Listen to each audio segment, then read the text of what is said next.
देखिएगा, संस्कृति और शिक्षा संबंधी देखिए, अल्पसंख्यकों व हितों का संरक्षण की बात, अल्पसंख्यक को मुख्य तौर से अधिकार देता है। अब यहाँ पे मन में एक सवाल जरूर उठता है, से अल्पसंख्यक को भारतीय संविधान के द्वारा अधिकार देने की क्यों बात की गई? जहाँ पे हम नागरिकों के अधिकार की बात करते हैं, अल्पसंख्यक भी नागरिक है, तो ऑलरेडी उनके अधिकार के अंतर्गत इनका भी अधिकार आ जाना चाहिए। लेकिन जो डेमोक्रेटिक नेशन जो होते हैं ना, जो डेमोक्रेटिक राष्ट्र होते हैं, लोकतंत्र जहाँ पे होता है वहां पे बहुमत की सरकार बनती है। अब बहुमत की सरकार में बहुमत किनकी होगी? तो बहुमत हमेशा बहुसंख्यक की बहुमत होती है। ठीक है। तो ऐसे कंडीशन में बहुमत की सरकार बनेगी, तो बहुसंख्यक की बहुमत से जो सरकार बनेगी, तो सरकार हमेशा अपने लोगों के लिए ज्यादातर सोचेगी, जाहिर सी बात है। यहाँ पे हिंदुओं की संख्या जो बहुमत में है 80%, अगर मान लीजिए यहाँ पे हिंदू है, अगर अप्रोक्स बात बता रहे हैं, तो यहाँ पे जो सरकार जो ज्यादातर बनेगी, तो वहां पे मतलब डेमोक्रेटिक गवर्नमेंट में क्या होगा? ठीक है, कहीं ना कहीं से वोट तो उनको जाएगा, तो ऐसे करने से वो सरकार उनके लिए ज्यादा ना सोचे, अल्पसंख्यक के हित के बारे में भी काम करे। इसलिए राज्यों के खिलाफ, ठीक है, अल्पसंख्यक को अधिकार दिया गया, जो अधिकार आपको भारतीय संविधान के 2930 में आपको देखने को मिलता है। हालांकि संविधान में कहीं भी माइनॉरिटी अल्पसंख्यक शब्द जैसे, ठीक है, चीजों को मतलब उतना उल्लेख तो नहीं किया गया, लेकिन हमारा संविधान भाषाई और धार्मिक अल्पसंख्यक की बात करती है। ठीक है, आप चलेंगे इसमें क्या क्या है। तो अनुच्छेद 29 ये उपबंध करता है कि भारत के किसी भी भाग में रहने वाले नागरिकों के किसी भी अनुभाग को जिनकी अपनी बोली, भाषा, लिपि, संस्कृति को सुरक्षित कर रखने का अधिकार है। इसके अतिरिक्त, ठीक है, किसी भी नागरिक को, ठीक है, राज्य के अंतर्गत आने वाली संस्थाएं उनसे सहायता प्राप्त संस्था में धर्म, जातीय, भाषा के आधार पर प्रवेश से नहीं रोका जा सकता। तो आर्टिकल 19 की बात करें, 29 की बात करें, बहुत सुंदर आर्टिकल है, इसमें कहा ये जाता है सिर्फ भारत के किसी भी भाग में रहने वाले नागरिकों किसी भी अनुभाग को जिसकी उनकी बोली होगी, भाषा होगी, लिपि होगी, संस्कृति होगी, उसको सुरक्षित रखने का अधिकार है। मतलब सरकार उनके भाषा को, ठीक है, भाषा को मतलब या फिर उनकी संस्कृति को, उनके कल्चर को थोपने के काम नहीं करेगी। मतलब बहुसंख्यक देश में रहती है भी उनकी भाषा, उनके कल्चर को बढ़ावा दिया जाएगा, उनको संरक्षित किया जाएगा, न कि मतलब थोपा नहीं जाएगा। ठीक है, जैसा कि आपको देखिए बांग्लादेश में सरकार, पाकिस्तान की सरकार ने करने की कोशिश की। बांग्लादेश में जाके जिन्ना बोलता है जितने जल्दी बांग्लादेश के लोग उर्दू को अपने राष्ट्रभाषा के तौर पे अपना लेंगे, उतना उनके लिए अच्छा होगा। बांग्लादेशी सुन के गुम हो गए, भले हम मुसलमान, हम इस्लाम में समझ में आता है, लेकिन उर्दू हमारा कल्चर का पार्ट नहीं। हमारा कल्चर का पार्ट क्या है? बांग्ला कल्चर का पार्ट है। अब देखिए 1971 में बांग्लादेश टूट गया। लेकिन भारत में कभी भी हिंदी को एज ए थोपने की बात नहीं की गई। हिंदी को हमने राज्य भाषा के तौर पे तो अपनाया, लेकिन उसी तरह प्रत्येक राज्य को प्रत्येक भाषा को मतलब चुनने का अधिकार दिया। इसलिए तमिल में तमिल भाषा, तेलुगु राज्य में तेलुगु भाषा आपको देखने को मिलता है, बांग्ला भाषा आपको देखने को मिलता है। उनकी लिपि को भी चुनने का अधिकार दिया। हम लोगों ने देवनागरी को उनके ऊपर नहीं थोपा, बोला तुम लोग अपना लिपि चुन लो। जैसे पंजाबियों की जो भाषा जो थी, उनकी लिपि गुरुमुखी लिपि हो गई। ठीक है, तरह तरह के उन लोगों को इन सब चीजों का अधिकार दिया गया। तो भारत बहुत सारी चीजों को समझते हुए, ताकि हमारी एकता और अखंडता बनी हुई रहे, क्योंकि हमारे भारत जैसे देश में एकता और अखंडता में काफी अधिक विविधताएं पाई जाती है। अगर हम अपने चीजों को थोपने की कोशिश करेंगे, तो उन चीजों को दूसरे के द्वारा कभी भी उनको एक्सेप्ट नहीं किया जाएगा।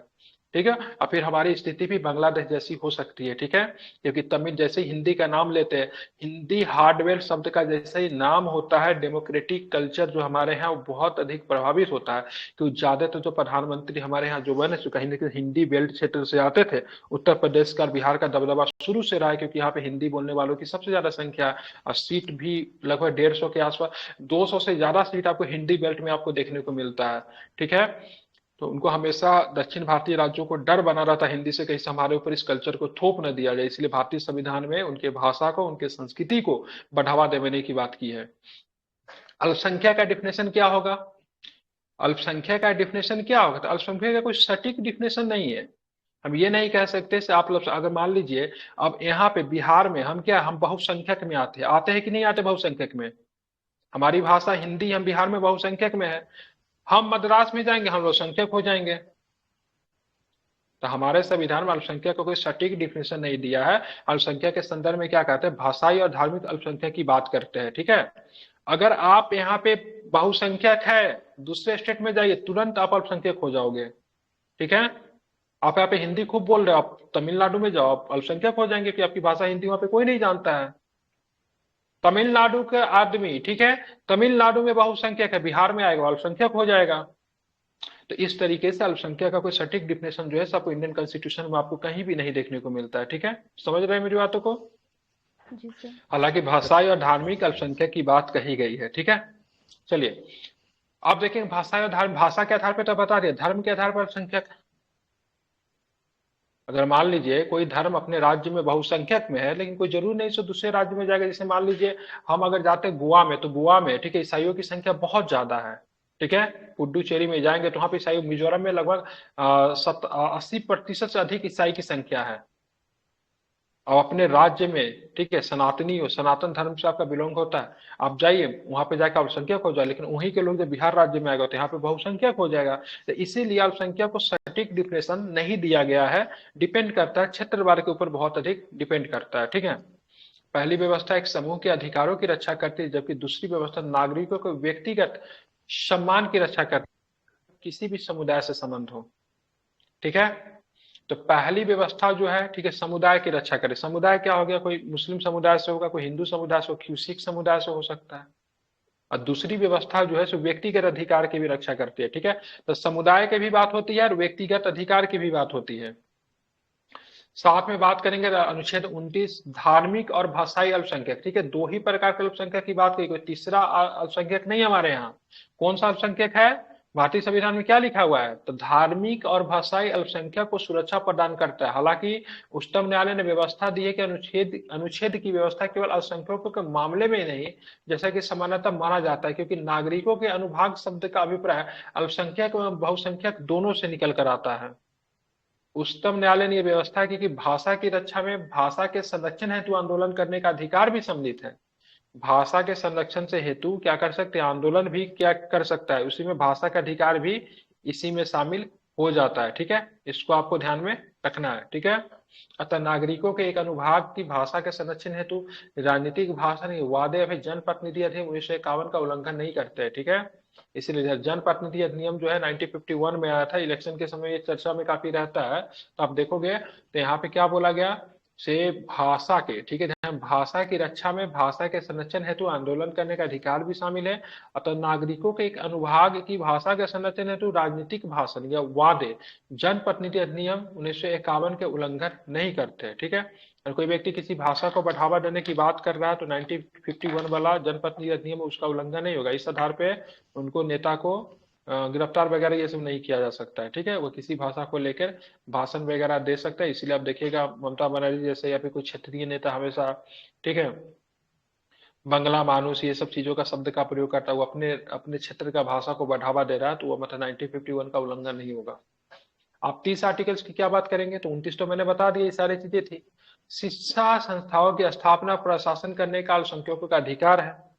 अनुच्छेद 30 अल्पसंख्यकों को चाहे धार्मिक या भाषाई, ठीक है, दो तरह का अल्पसंख्यक, कैसे अल्पसंख्यक है, धार्मिक और भाषाई अल्पसंख्यक को निम्नलिखित अधिकार प्रदान करता है। कौन कौन सा है, सभी अल्पसंख्यक वर्गों को अपनी रुचि से शिक्षा संस्थाओं की स्थापना प्रशासन करने का अधिकार होगा। अपनी रुचि से शिक्षण संस्था भी बना सकते हैं और उसका प्रशासन भी कर सकते हैं। राज्य द्वारा अल्पसंख्यक वर्ग के शिक्षा संस्था की किसी संपत्ति का अनिवार्य अर्जन के लिए निर्धारित क्षतिपूर्ति रकम के उसके लिए प्रत्याभूत अधिकार निर्बंधित या निराकृत नहीं होगी। इस उपबंध में 1978 के 44वें संविधान अधिनियम द्वारा जोड़ा गया इस अधिनियम से संबंधित अधिकारों को मूल अधिकार से निश्चित कर दिया गया। ठीक है, मतलब यहाँ पे समझिएगा, राज्य द्वारा अल्पसंख्यक वर्ग के शिक्षा संस्था की किसी संपत्ति के अनिवार्य अर्जन के लिए निर्धारित क्षतिपूर्ति रकम से उनके लिए प्रत्याभूत अधिकार निर्बंधित या निराकृत नहीं होंगे।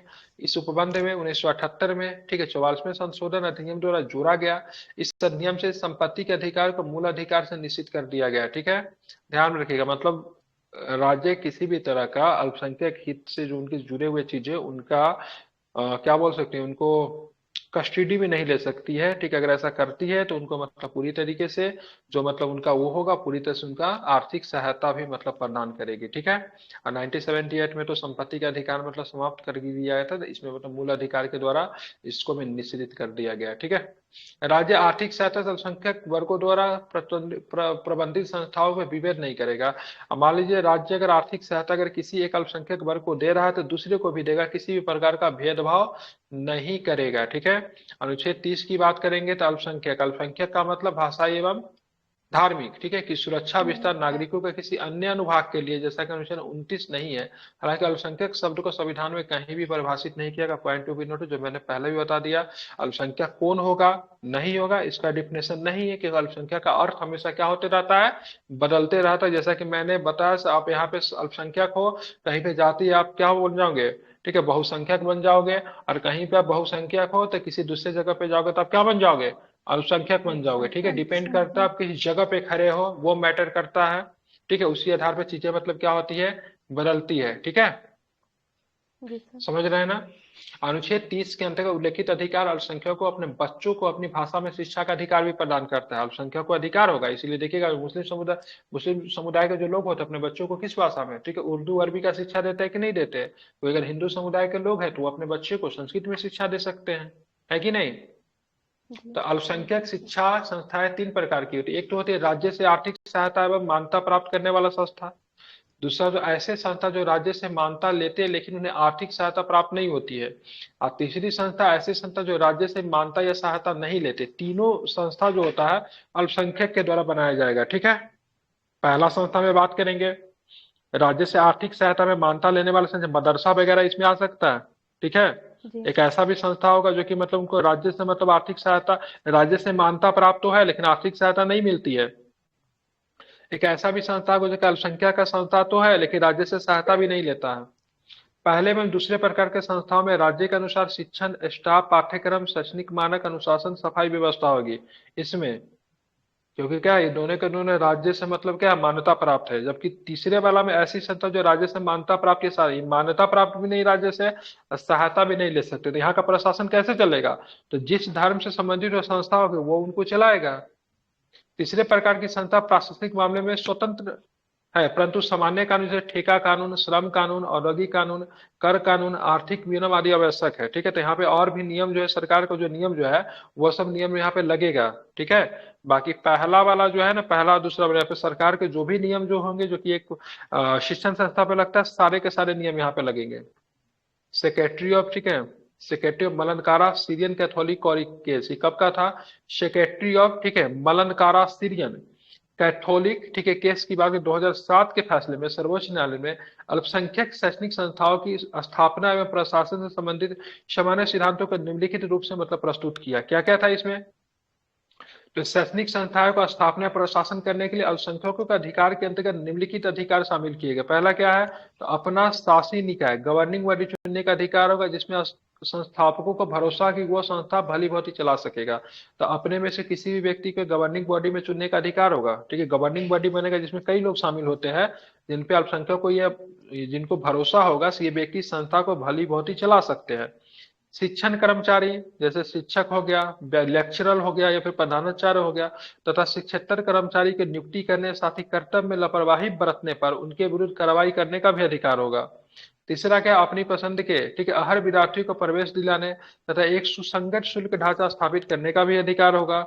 और चौथा की बात करें, अपनी संपदा तथा परिसंपत्तियों का संस्था के हित में उपयोग करने का भी अधिकार होगा। तो किस केस में ये सारे फैसले आए थे, जो अल्पसंख्यक को शिक्षण संस्था संबंधी अधिकार जो दिया गया था, सेक्रेटरी ऑफ, ठीक है, मलनकारा सीरियन कैथोलिक कॉलेज केस 2007 में ये केस आई थी। कब आई थी, 2007। सर्वोच्च न्यायालय ने, ठीक है, अल्पसंख्यक शैक्षणिक संस्थाओं की स्थापना तथा प्रशासन से संबंधित सामान्य सिद्धांतों को निम्नलिखित रूप से प्रस्तुत किया था। अनुच्छेद 30 के अंतर्गत अल्पसंख्यकों को मिले अधिकार केवल बहुसंख्यकों के साथ साथ समानता स्थापित करने के लिए है, न कि इसलिए कि बहुसंख्यक अल्पसंख्यक और बहुसंख्यकों के मुकाबले अधिक लाभ की स्थिति में रख दिया जाए। समानता स्थित करने के लिए दिया गया है, क्योंकि मैंने क्या बताया, एक डेमोक्रेटिक नेशन में हमेशा जो सरकार बनेगी, किसका, बहुमत की सरकार बनती है कि नहीं। तो बहुमत की सरकार हमेशा किसकी बनेगी, सिंपल सी बात, अल्पसंख्यक का तो कभी बहुमत का सरकार नहीं बन सकता, क्योंकि उनकी संख्या कम है। तो जब बहुमत की सरकार की होगी तो सरकार किसके संदर्भ में सोचेगी, बहुमत जिनका बहुमत होगा उनके बारे में सोचेगी। तो ऐसे कंडीशन में संविधान निर्माताओं ने हमेशा सोच के रखा से अगर हम डेमोक्रेटिक नेशन बना रहे हैं, लोकतांत्रिक सरकार बनेगी, तो लोकतांत्रिक सरकार बहुमत की सरकार बनती है, जैसे अल्पसंख्यक हित का ध्यान नहीं रखा जाएगा। इसलिए संविधान के द्वारा अल्पसंख्यक के हितों को ध्यान रखने के लिए अल्पसंख्यक को विशेष प्रकार की मतलब ध्यान रखा गया। हालांकि अल्पसंख्यक शब्द को कहीं भी संविधान में परिभाषित नहीं किया गया, और ये भी कहा गया से भाई साहब अल्पसंख्यक को जब अधिकार दे रहे, इसका मतलब ये नहीं से बहुसंख्यक के मुकाबले अधिक लाभ की स्थिति में रखा जाए। इसका मतलब ये नहीं है, इसका मतलब है अल्पसंख्यक और बहुसंख्यक के साथ हम समानता के चीजों को मतलब ध्यान में रखते हुए कर रहे हैं, क्योंकि बहुसंख्यक जो है डेमोक्रेटिक नेशन, उसके लिए तो सरकार भी सोच रही है, ठीक है, लेकिन अल्पसंख्यक के साथ उनका अन्याय न हो, उनके ऊपर भाषा न थोपा जाए, उनके ऊपर कल्चर न थोपा जाए, उनको भाषा, उनकी संस्कृति, उनकी लिपि ये बने हुए रहे, इसलिए संविधान के द्वारा बहुत सारे अधिकार दिए गए हैं।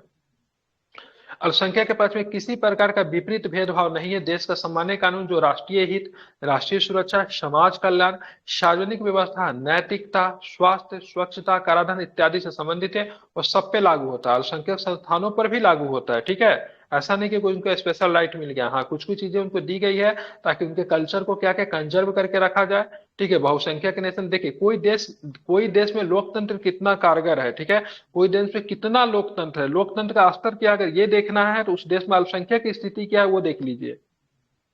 किसी बहुत बड़े संविधानविद ने कहा था कोई देश कितना लोकतांत्रिक है, अगर वो अगर देखना है तो उस देश में अल्पसंख्यक की स्थिति देख लीजिए। पाकिस्तान में क्या था आजादी के समय, वहां पे लगभग 30% के आसपास हिंदू थे, आज नहीं है वहां पे। बांग्लादेश का सेम स्थिति है, ठीक है। अरब नेशन का तो बात ही छोड़ दीजिए, ठीक है, वहां पे तो चीजें नहीं है, ठीक है, लेकिन ये लोग अपने आप को डेमोक्रेटिक कहते हैं, लेकिन वहां पे हिंदुओं की स्थिति आज क्या है, बिल्कुल नहीं। भारत में देखिए, आजादी के बाद यहाँ पे मुस्लिमों की संख्या की बात करेंगे, इस्लाम की संख्या की बात करेंगे, समुदाय की बात करेंगे, या फिर क्रिश्चियनिटी की बात करेंगे, क्रिश्चियनिटी भी फला फूला है, सिख समुदाय भी फला फूला है, सबके सब फला फूला है। तो भारत क्या बहुत अधिक डेमोक्रेटिक है, ठीक है। तो डेमोक्रेटिक कहना और डेमोक्रेटिक होना दोनों में बहुत अधिक अंतर है, ठीक है। तो इसीलिए अगर किसी भी देश की वहां की बात करें, वहां की लोकतांत्रिक नीति कैसी है, अगर इसको देखना है तो उसका कि वहां का अल्पसंख्यक की स्थिति कैसी वो देख लीजिए। किसी भी देश में अल्पसंख्यक के राइट की बात की कॉन्स्टिट्यूशन में कहीं भी चर्चा नहीं है, लेकिन भारत में क्या है, सब कुछ चर्चा है कि धार्मिक संस्थान से लेके उनका इंस्टीट्यूशन से लेके व्यक्तिगत अधिकार को लेके भारत में जो सब यहाँ पे जो अल्पसंख्यक को जो अधिकार जो दिया जाता है, पहले तो समुदाय को अधिकार है। समुदाय, समुदाय में हम क्या बोलेंगे, इस्लाम बोल सकते हैं, क्रिश्चियनिटी क्रिश्चियंस बोल सकते हैं, सिख बोल सकते हैं, ठीक है, पारसी बोल सकते हैं, ठीक है, बौद्धिस्ट बोल सकते, सबके सब समुदाय। तो समुदाय को भी कंजर्व किया जाता है, उसको इस समुदाय के लोग जो है उसको भी मतलब अधिकार दिए गए हैं। एक सामूहिक अधिकार है, एक व्यक्तिगत अधिकार, दोनों के अधिकार आपको आपको अल्पसंख्यक अधिकार के तौर पे आपको यहाँ पे देखने को मिलते हैं। अल्पसंख्यक शैक्षणिक संस्थाओं की स्थापना प्रशासन का अधिकार संपूर्ण या अबाध नहीं है, न ही इसके अंतर्गत कुप्रबंधन शामिल है। शैक्षणिक चरित्र तथा मानक एवं, ठीक है, अकादमिक उत्कृष्टता सुनिश्चित करने के लिए विनिमायक उपाय किए जा सकते हैं। प्रशासन पर भी नियंत्रण किया जा सकता है अगर उसे कार्यकुशल एवं मजबूत बनाने की आवश्यकता हो तो, ताकि संस्थान की अकादमिक आवश्यकताओं को पूर्ति हो सके। राज्य द्वारा विद्यार्थियों एवं शिक्षकों के कल्याण से संबंधित नियम नियुक्ति के लिए, अर्हता एवं योग्यता के लिए निर्धारण के लिए नियम, साथ ही कर्मचारियों की सेवा शर्तें, ठीक है, के लिए नियम, कर्मचारियों को शोषण उत्पीड़न रोकने के लिए नियम, पाठ्यक्रम या फिर पाठाचर्य निर्धारित करने के लिए भी नियम इस कोटि के अंतर्गत आते हैं। ऐसे नियम उपनियम किसी भी प्रकार का अनुच्छेद 30 की 1 के अंतर्गत प्राप्त अधिकारों में रखने नहीं देते। अब ऐसा नहीं कि अल्पसंख्यक को अपना से अलग इंस्टीट्यूशन बनाने का अधिकार दिए तो अपना एक अलग पैरेलल कानून चला ले, नहीं, पैरेलल कानून पैरेलल गवर्नमेंट नहीं चलने वाला है। स्टेट का जो लॉ होगा जो कि वहीं पे लगेगा, ठीक है, स्टेट का जो लॉ होगा वहां पर भी फंडामेंटल राइट वहां पर भी लगेगा, ठीक है। लेकिन हाँ, उनके प्रशासन संबंधी उनको अधिकार दे दिए, लेकिन प्रशासन चलाने संबंधी अधिकार दिए, लेकिन प्रशासन चलाने संबंधी अधिकार दिए, लेकिन बाकी जो कानून वगैरह है वो भी वहां पे लगेगा, ठीक है। ऐसा नहीं किसी देश का कानून उसके अंतर्गत लागू नहीं होगा, ऐसा कोई नियम नहीं है, ठीक है। राज्य द्वारा निर्धारित अर्हता शर्त योग्यताओं का पालन किए जाने की शर्त है। अनुदान रहित अल्पसंख्यक शैक्षणिक संस्थाओं को शिक्षक की नियुक्ति युक्ति युक्त वे पद्धति के अनुसार करने की भी स्वतंत्रता होगी। राज्य द्वारा सहायता के विस्तार से अल्पसंख्यक शिक्षण संस्थाओं की प्रकृति एवं चरित्र नहीं बदलता है। राज्य की ओर से सहायता राशि के समुचित उपयोग की शर्त रखी जाती है, लेकिन अनुच्छेद 30(1) में प्रदत्त अधिकारों को बिना शिथिल किए हुए, ठीक है। राज्य जो मतलब जो अनुशंसा की जो अनुदान की जो राशि जो दे रही है, सहायता जो दे रही है, वो किस मद में खर्च हो रहा है, किस प्रकार से खर्च हो रहा है, उसके बारे में भी संपूर्ण जानकारी डाटा आपको रखना पड़ता है, सरकार को देना पड़ता है, ठीक है। इस तरीके से चीजें मतलब चलती है। अल्पसंख्यक के बारे में हमने आपको बताया, मौका मिले तो इसको पढ़िएगा, ठीक है, और भी चीजें आपकी क्लियर हो जाएगी, ठीक है। कल के क्लास में आई थिंक, अभी तो बहुत कुछ पढ़ना है, रीट वगैरह काफी लंबा चलेगा ये, ठीक है।